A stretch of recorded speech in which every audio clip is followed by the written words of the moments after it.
Salut bien-aimés dans les Seigneurs, nous vous remercions d'être connectés et de pouvoir nous suivre. Donc c'est votre frère bien-aimé Adélard Ndaye. Je sais que ça fait un bon bout de temps qu'on n'a pas eu l'occasion encore une fois de partager la parole du Seigneur. Mais toutefois, je crois que l'Éternel Dieu vous aide à comprendre les choses de Dieu. C'est comme nous disons, si vous voulez suivre nos différentes prédications et les différents enseignements donnés par le bien-aimé de l'Évangile éternel, donc vous n'avez qu'à cliquer sur la 3 fois W évangile-éternel.com. Donc la radio fonctionne 24 heures sur 24. Si vous avez des questions, n'hésitez pas, posez-nous vos questions et nous vous répondrons. Je reviens encore parce qu'il y a des frères du Sénégal et de la Côte d'Ivoire qui m'ont posé un certain nombre de questions. Je leur ai fait la promesse que je ferai un petit vidéo là-dessus pour répondre à la question de ce qu'on appelle aujourd'hui les églises de maison. C'est comme j'ai toujours dit, frère, hein, c'est comme j'ai toujours insisté. Quand on ne comprend pas les choses de Dieu, quand on ne saisit pas la mouvance de l'esprit, quand on n'est pas arrivé au sommet de la montagne, pour comprendre la pensée de l'écriture, eh bien, on ne peut qu'enseigner des faussetés. J'ai dit et j'insiste que lorsque nous venons présenter l'enseignement, nous ne nous intéressons pas à l'homme. On ne s'intéresse pas à ce que l'homme dit, on ne s'intéresse pas à ce que l'homme fait dans sa vie. Ce que nous sommes en train de poursuivre ici, hein, c'est le faux enseignement. Nous voulons que le vrai enseignement puisse avaler le faux. Parce qu'il faut comprendre, frère, Matthieu chapitre 15, à partir du verset 5, l'Écriture dit, quand un aveugle conduit d'autres aveugles, tous vont tomber dans une fosse. Vous comprenez? C'est pourquoi il est important pour le peuple de Dieu d'avoir la connaissance. Et quand je dis la connaissance, je dis la véritable connaissance. Voilà pourquoi nous vous avons toujours demandé de vérifier l'écriture, de voir si ce qu'un homme est en train de dire, ce que les hommes sont en train de faire. Est-ce que cela est conforme à l'écriture? Parce qu'aujourd'hui, il y a tout un courant de gens qui sont en train de nous dire, oh non, vous voyez à l'église primitive, à l'époque apostolique, c'était des églises de maison. C'est pourquoi beaucoup de gens ont fermé les églises, ils ont fermé des bars, hein, ils sont rentrés à la maison. Est-ce que quand vous lisez votre Bible, les gens sont-ils allés prier dans la maison de par leur propre volonté? Il faut bien lire l'écriture, frère. Il faut d'abord essayer de comprendre dans quelles circonstances les hommes qui ont prié Dieu, vous comprenez, se sont retrouvés en train de prier dans des maisons. C'est à quel moment est-ce qu'ils ont commencé à prier dans les maisons?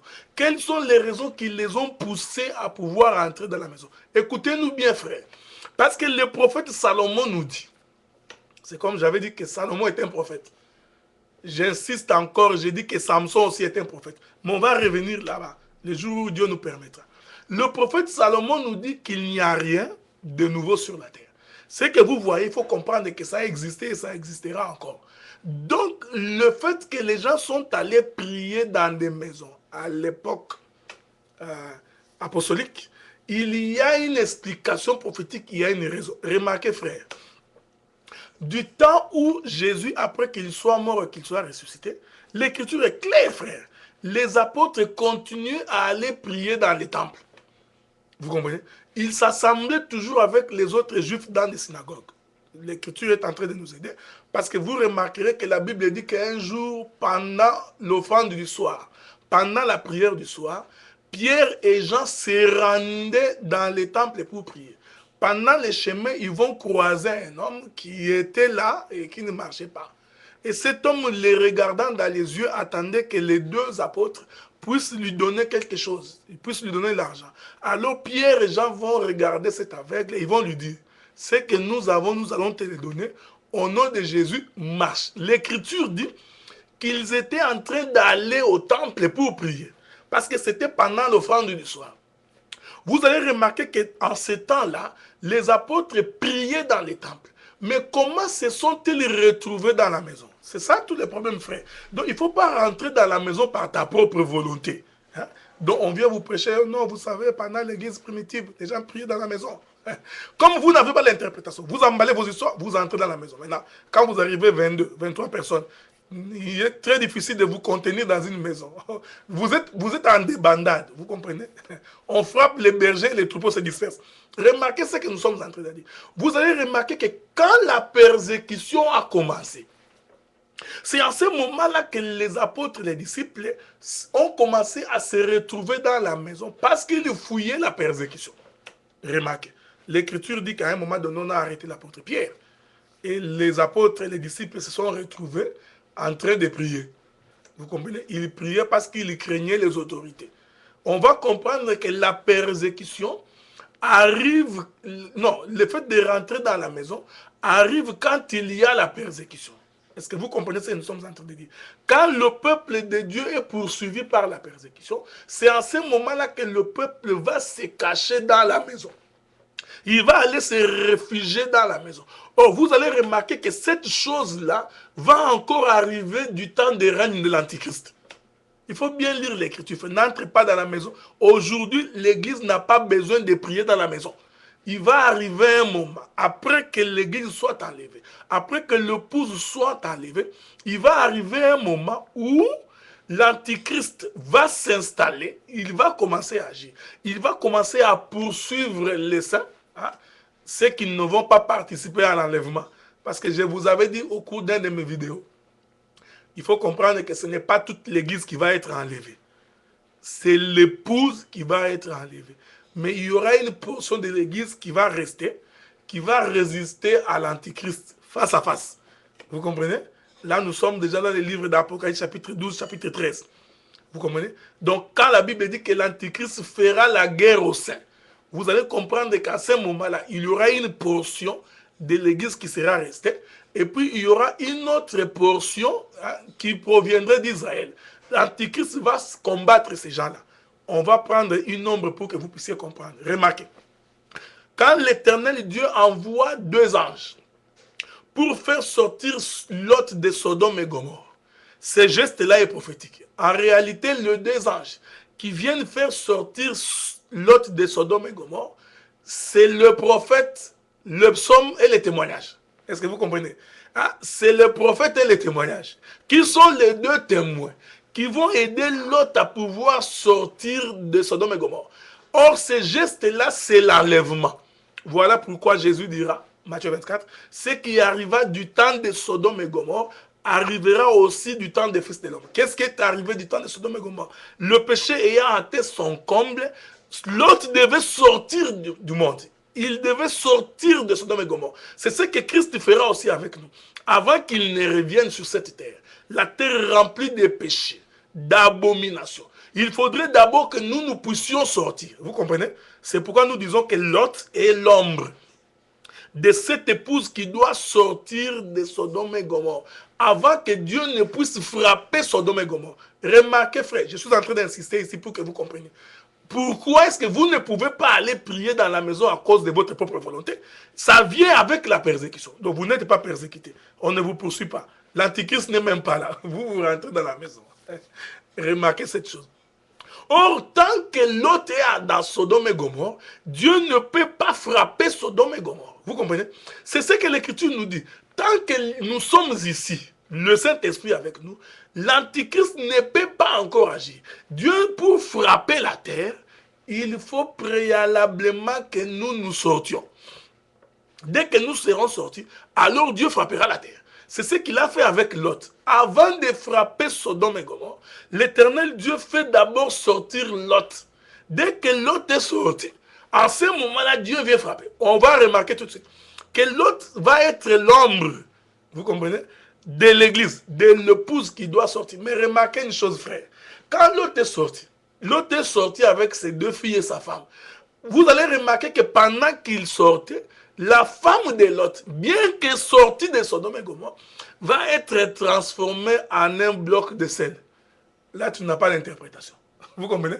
Elle est sortie. Effectivement, elle est sortie de Sodome et Gomorrhe. Mais elle n'est pas arrivée à la montagne. Parce que Dieu avait dit à Lot et à ses filles et à toute sa famille, courez vers la montagne. Parce que c'est là-bas où se trouve le refuge. On ne voudrait pas ici entrer dans les détails pour expliquer la montagne de l'Éternel. Vous allez comprendre que la montagne de l'Éternel, c'est le creux du rocher. Vous comprenez? C'est là où l'aigle est en train de couver ses petits. C'est là que Dieu va demander à Lot et à sa famille d'y aller. On va remarquer que Lot et sa famille, tous sont sortis. Mais pendant qu'ils étaient en train de partir, pendant le chemin, nous verrons la femme de Lot devenir un bloc de sel. C'est ici que nous sommes en train d'expliquer que la femme de Lot, remarquez cette chose, va être l'ombre de cette portion de l'église qui va être sauvée au milieu de la tribulation. Vous comprenez? Qui va être sauvé par la souffrance. Il va connaître les attaques de l'Antichrist. Est-ce que vous voyez cela? La femme de l'autre est l'ombre de ces choses-là. Vous comprenez? C'est pourquoi nous sommes en train de dire. C'est en ce moment-là que l'Église va rentrer dans des maisons. Pas nécessairement dans des maisons comme on le dit maintenant. L'Église va commencer à se cacher. Parce que l'Écriture dit dans Apocalypse chapitre 13 que quiconque n'aura pas la marque de la bête ne pourra ni vendre ni acheter. Vous comprenez? Or, nous sommes en train de dire que la marque de la bête, c'est le sceau du diable. Or, les enfants de Dieu qui n'auront pas participé à l'enlèvement auront le sceau de Dieu. Ils vont résister au diable. Ainsi, le diable va les poursuivre pour chercher à les tuer. L'Écriture dit que c'est en ce moment-là que les gens vont commencer à se cacher et rentrer dans les maisons. Maintenant, vous vous réveillez comme ça un matin. C'est pourquoi j'ai dit aux frères qui sont au Sénégal, les frères qui sont en Côte d'Ivoire, vous qui m'aviez demandé de poser la question, je vous informe que vous n'entrez pas dans la maison à cause de votre propre volonté. Je ne crois pas que le président Abdoulaye Wade est en train de vous poursuivre. Vous comprenez? Hein? Donc, Gbagbo n'est pas derrière vous. Vous comprenez? Or, vous allez comprendre que ces choses-là vont arriver. Parce que nous avons dit que Salomon nous dit qu'il y a une répétition de ces choses. Ce qui est arrivé en ces temps-là va encore revenir. Donc, pour que ces choses arrivent, l'Église doit d'abord être enlevée. Ensuite, l'Antichrist va apparaître. Il va commencer à poursuivre les chrétiens. C'est à ce moment-là que nous allons revoir ce qu'on appelle aujourd'hui l'église, dit-on, de maison. Maintenant, vous fabriquez votre propre église de maison. C'est pourquoi nous disons que quand on ne comprend pas l'écriture, quand on ne saisit pas la révélation de l'écriture, c'est là où j'ai toujours dit que la parole de Dieu, ce n'est pas Tintin au Congo. Ce n'est pas Tournesol, ce n'est pas les livres de Bakanja. Vous comprenez? Donc, on ne répète pas les versets, on ne va pas lire des bouquins pour venir enseigner des choses qu'on n'a pas maîtrisées. C'est pourquoi nous disons, nous rappelons à tous les frères, pour qu'ils puissent comprendre que vous devez vous assembler là où vous vous assemblez pour prier le Seigneur. La persécution, quand elle viendra, vous comprenez? Du temps de l'Antichrist, ceux qui seront à ce moment-là, parce que nous ne serons pas là-bas, on sera déjà enlevés. Ceux qui seront à ce moment-là, certainement, ils vont commencer à se réfugier. C'est en ce moment-là que nous verrons l'église des maisons. Je vais donner l'ombre de ces choses, frères.